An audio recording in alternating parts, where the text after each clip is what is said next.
আসসালামু আলাইকুম প্রিয় দর্শক, আমি এখন একটি বিছানা চাদর রেখে দেখাবো। একেবারে A to Z part by part আপনাদেরকে দেখাবো। তো এই যে পেছনে দেখতে পাচ্ছেন আমার এই বিছানা চাদরের ফ্রেম।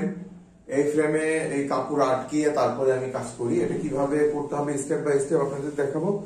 এই যে কাপড়টা ব্যবহার করছি এটাকে বলে টুইল কটন ফেব্রিক। এটা পাওয়া যায়, আমি ইসলামপুর থেকে কিনেছি। একেবারে রোল ধরে 130 গজ এক রোলে থাকে। ওখান থেকে আমি যে 90 inch by 102 inch standard size, king size বলে, সেলাই করে নিয়েছি। সেলাই করার পরে এখন আমি ফ্রেমে ফিক্স করব। ফিক্স করতে আমার লাগবে এই যে পিন দেখতে পাচ্ছেন, এটাকে বোর্ড পিন বলে। এই বোর্ড পিনের সাহায্যে আমি কাপড়টাকে ফিক্স করবো। তো কিভাবে ফিক্স করছি সেটা আপনাদেরকে দেখাচ্ছি।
প্রিয় দর্শক, আমাদের বিছানার চাদর টানানো শেষ। দেখতে পাচ্ছেন কত সুন্দর টান টান হয়ে একেবারে ক্যানভাসের মতো ফিট হয়ে আছে। এখানে এখন সহজে আমি পেইন্ট করতে পারবো।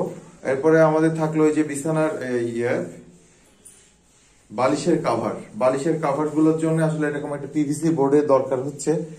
এই পিভিসি বোর্ড এই মাপ মতো নিয়ে নিব। বালিশের কাভারের মাপ তো আমরা জানি, 18 ইঞ্চি বাই 24 ইঞ্চি। ভেতরের এই বালিশ ঢোকাবার অংশটুকু 18 ইঞ্চি বাই 24 ইঞ্চি।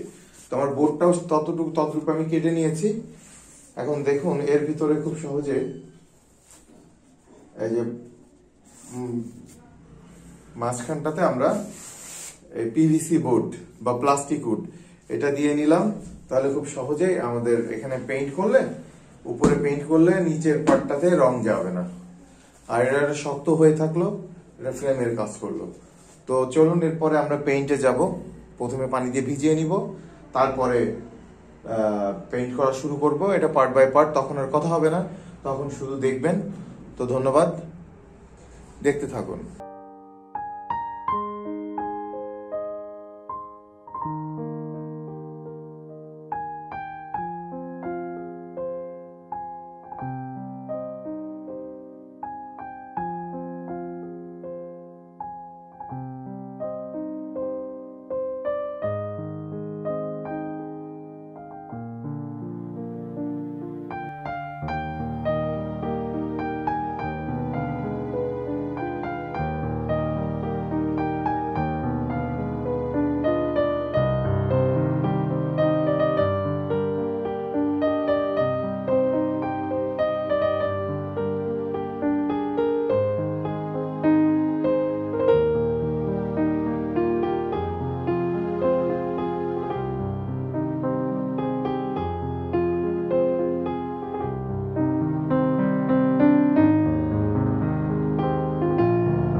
প্রিয় দর্শক, দেখতে পাচ্ছেন অলরেডি একটা চমৎকার একটা